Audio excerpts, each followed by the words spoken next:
Welcome to the Survival Guide for Orthodontists, the podcast that makes you the authority in orthodontics in your community. Get ready for insights on how to compete on expertise and trust against mail order and retail orthodontics. It's not always about the lowest fees. And now, from the People in Practice team, your hosts, Dr. Leon Klempner and Amy Epstein. Welcome to the Survival Guide for Orthodontists. I'm Leon Klempner, a retired board-certified orthodontist and currently teaching at the Harvard Orthodontic School.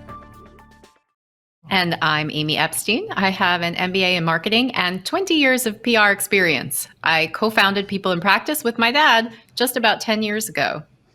Today, we're thrilled to have Joe Hogan on the podcast, CEO of Align Technologies. Joe, thank you so much for joining us today. Thanks, Amy. It's a pleasure to be here. I know that we're not quite Mad Money or, some of the more well-televised podcasts or video podcasts, but in the ortho world, sure. we're a little bit of a big deal. You are, that's true. Thanks for coming on. That's true. Yeah, we were rated. Yep, we were rated number one podcast in the orthodontic community, so we're proud. Hey, congratulations, of it, Leon. That's terrific. That's really good. You deserve it. Thank you. You guys do a great job. Thank you, Joe. So, Joe, you've been on this podcast before. We really appreciate you spending the time with us. And Amy and I, before we started this particular podcast, we talked a little bit about your intro, which we've given a number of times before, and decided that, look, people know who you are. So tell us a little bit maybe about your Thanksgiving, or let our listeners know a little bit about the real Joe Hogan behind the CEO of Align Technology. That's interesting. I had a Thanksgiving. I have a home in Bozeman, Montana. So I had Thanksgiving there. I have three sons. And my middle son is actually going for his PhD in paleontology out of Montana State. So Jason's married, his wife Trin. I have a grandchild to Jason and Trin. His name's Elliot. So, and then we have some friends, local friends that we had Thanksgivings with in Bozeman. No snow on the ground, really beautiful time of year. And Thanksgiving is probably my most favorite holiday. And it's the one, I lived overseas a significant part of my career, and it's the one I miss the most because there's so much pressure with gifts and things with Christmas in different areas. And Thanksgiving should be a family time or people you love and to be around. So I really look forward to that holiday more than any other. What'd you do, Leon and Amy? Were you New York or? This was the past. Yeah, we were in the passing of the torch took place this year. My wife and I are selling our family home. 30, oh, wow. I don't know how many years we've been here. Our kids all 38. Kids all grew up here, and we're moving into Manhattan. And as a result, Amy actually hosted for the first time. So my wife passed over the turkey, I guess you would call it, to Amy, who did a great job with her husband John. So. Yes, except I don't do any of it. My husband does all of it. So you can say that I did a good job, but he does all of it. So it was great. Sounds like a good partnership, Amy. That's great. It is. All right. So let's get down to it because orthodontists want to know. So let's start out with the fact that we have a lot of positive news in our opinion, in the orthodontic community.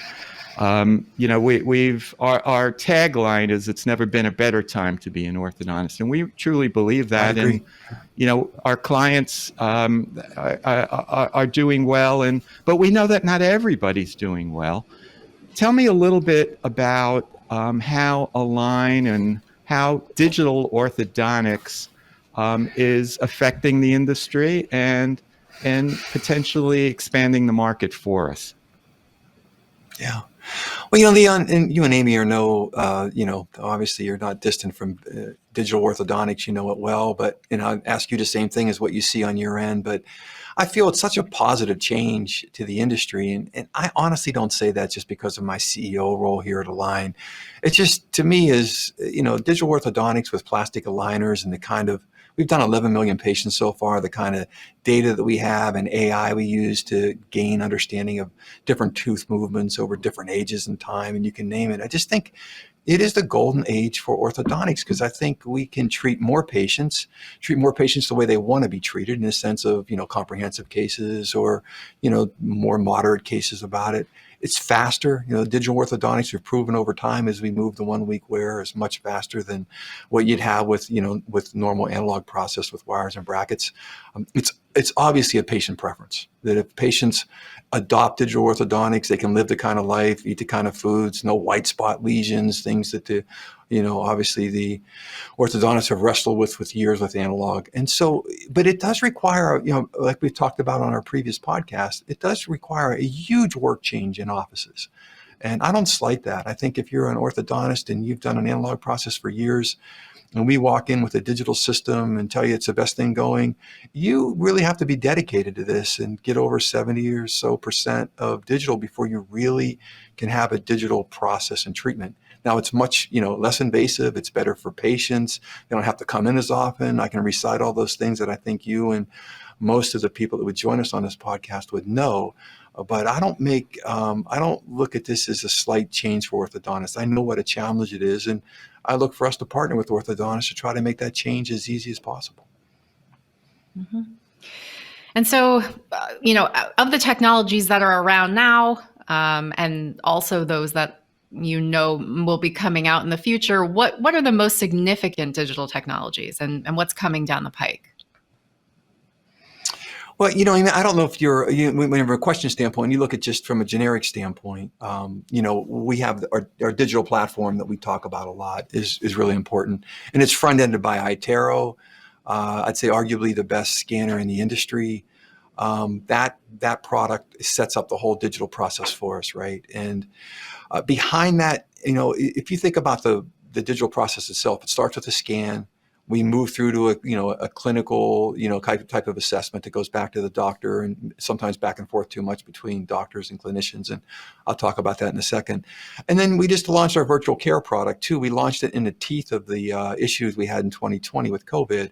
And the idea with virtual care was to be able to monitor your patients remotely so they wouldn't have to come back into the office and risk reinfection rates and things that we were concerned about with COVID.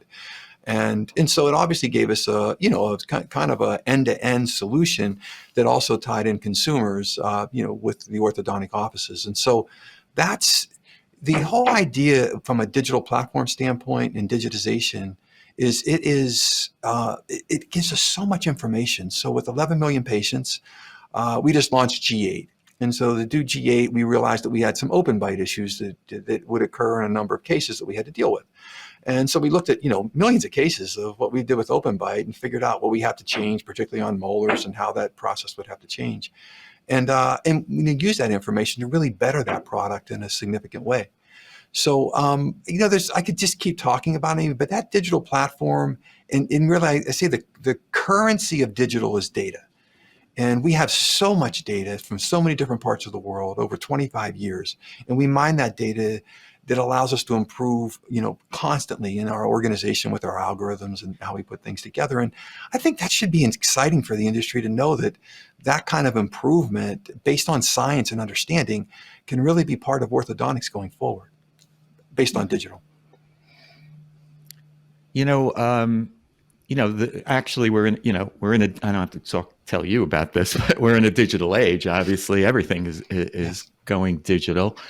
You mentioned the Invisalign virtual care, and that's of particular interest to Amy and I, from a marketing perspective, because, anything that is good for the end consumer is good for the orthodontist.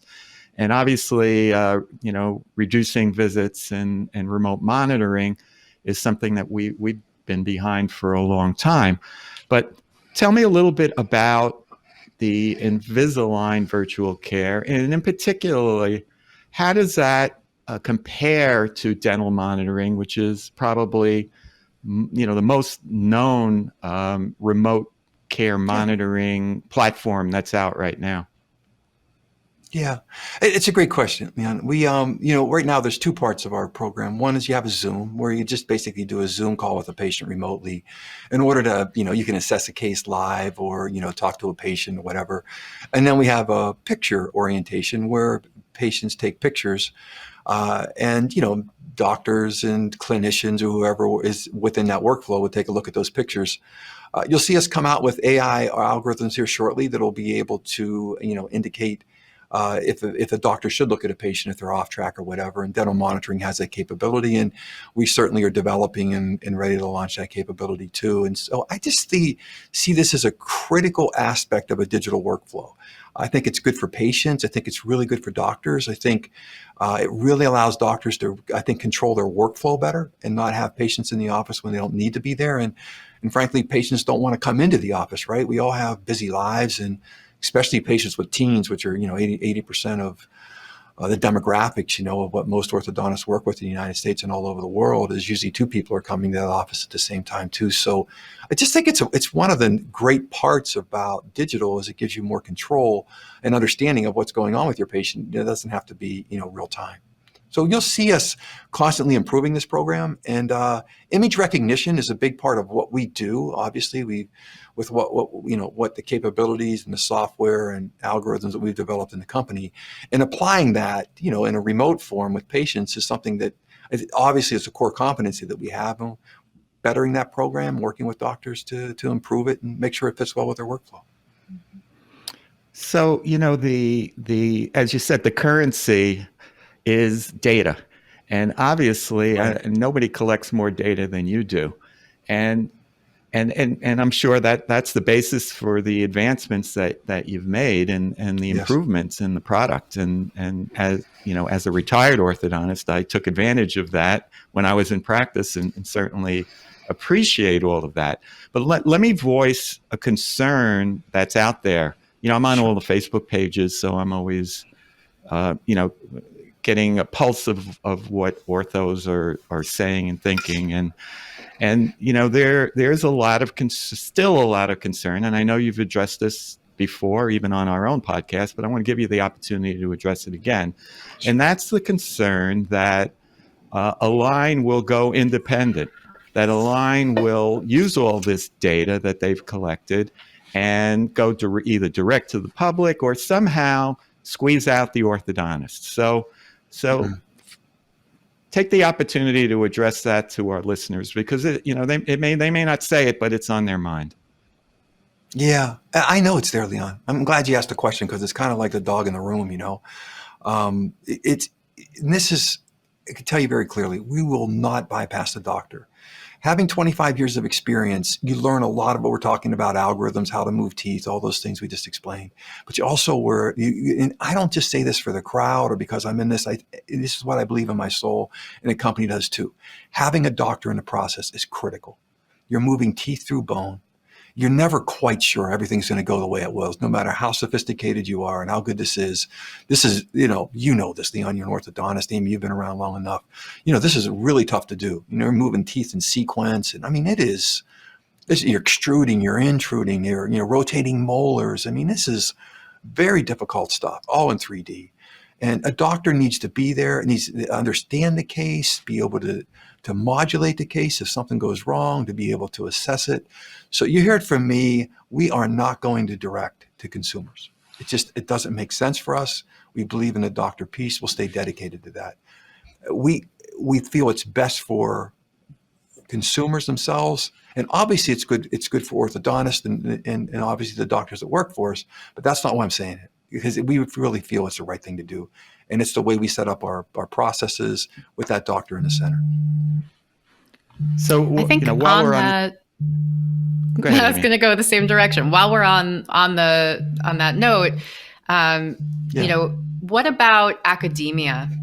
My dad teaches at Harvard, and I've assisted in some of the marketing stuff. But what's Align doing, or is Align preparing ortho residents for managing the technologies available to them? Amy, we do. At Harvard, in fact, we probably have a better relationship with Harvard than we do with most universities in Leon. Obviously, Greg Baker has been a big advocate for us and helps in that way too. And Donna Galante has had interfaces with Harvard University too. And Harvard might be one of the most open universities to our, obviously the digital platform and all that we talk about. But, when I used to run GE Healthcare, obviously very sophisticated medical equipment, MRI, CTs, positron emission tomographies, image agents that attach to cancer cells. I mean, I could go on all day, right? When I took something like that to an academic institution, you go to Stanford, you go to Columbia, you go to like Sloan Kettering or whatever, they would be all over you. It'd be new. How do we incorporate it from a clinical standpoint? Joe, they work together with you. One of my most frustrating things in this role is the lack of interest from an academic standpoint. We would do so much more if we were let in. And it's honestly a mystery to me because it's so different from the clinical experience that I had in running GE Healthcare versus the negativity of most of the orthodontic institutions that when we go there about our product, about the digital process and what it does, you really start in a defensive position and it's very hard to get behind that. And so I'd be interested in your thoughts and comments, Leon, with your experience at Harvard in different areas, is what we could do better in order to partner with those institutions to really bring digital as the main theme within those developmental processes that they have. Well, I will definitely get back to you with some suggestions for sure. I know I can't speak for other universities, but I know at Harvard we spend a lot of time with our residents preparing them to treat with clear aligners. I mean, that we know the demand is there, and it's not inexpensive to go to any ortho program, particularly expensive to go to Harvard.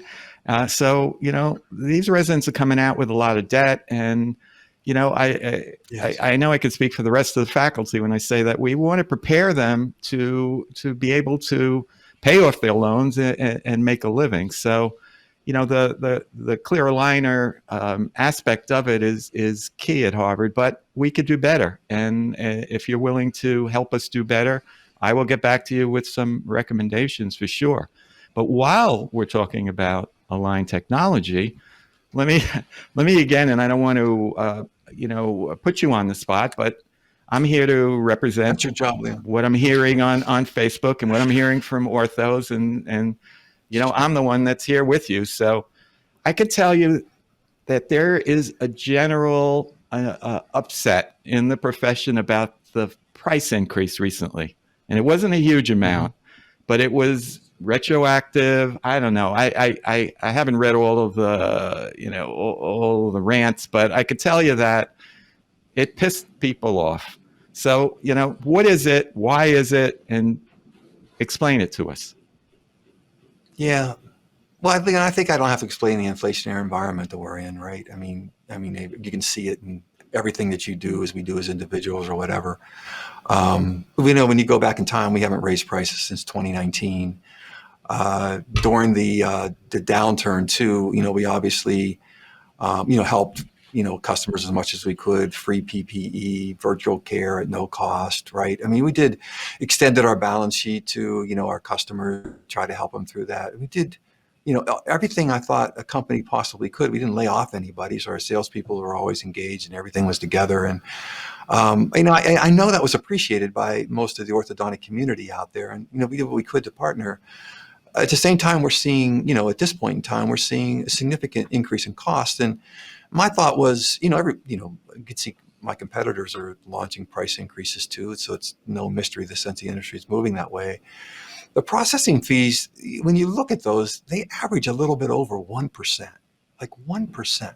When you say retroactive, it's retroactive on what would be additional aligners on cases but we'll start this in January. So that's when, these charges are actually implemented. And, let's just say it's 1 to 1.5%.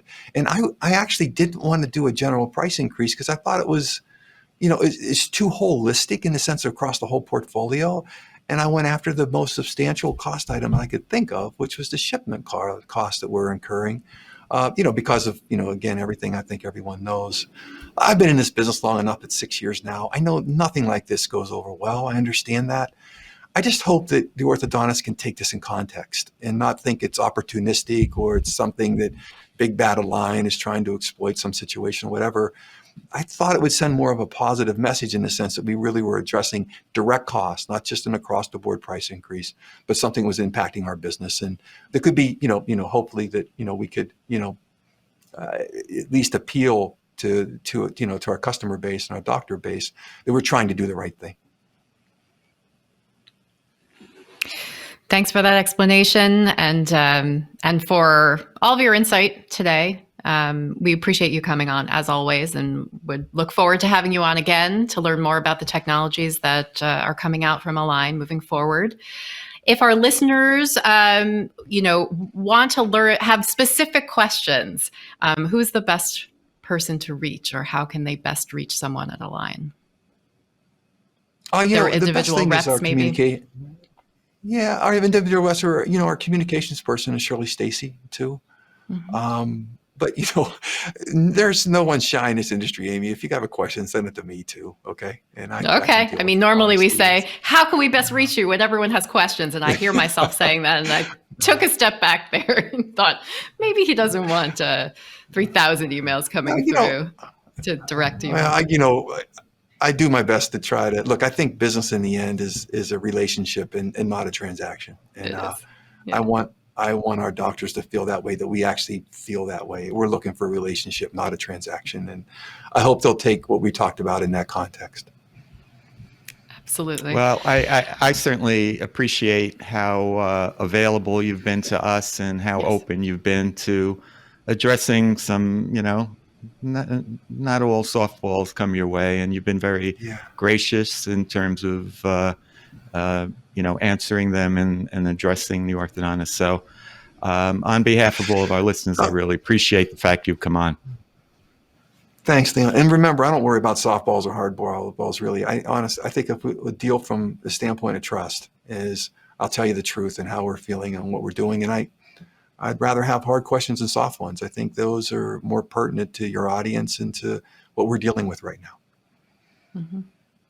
Fair enough. Next time you come on, we'll pull the troops and get some good ones to lob your way. No, I look forward to it. I'm happy to come on. I'm really happy to come on at any time. All right. Well, thanks, Joe. Good. Thanks. You can subscribe to other podcast episodes on Apple Podcasts, Spotify, SoundCloud, and now YouTube, or wherever you get your podcasts. And if you enjoyed it, we'd appreciate you telling a colleague about us. For more information about People in Practice, you can sign up for our free marketing newsletter on our website at pplpractice.com. And if you have any marketing questions at all, you can contact me directly at leon@pplpractice.com. And remember, it's never been a better time to be an orthodontist. We are in the golden age. And until next time, so long. Thank you for joining us on the Survival Guide for Orthodontists, where we help your practice grow within a massively disrupted industry.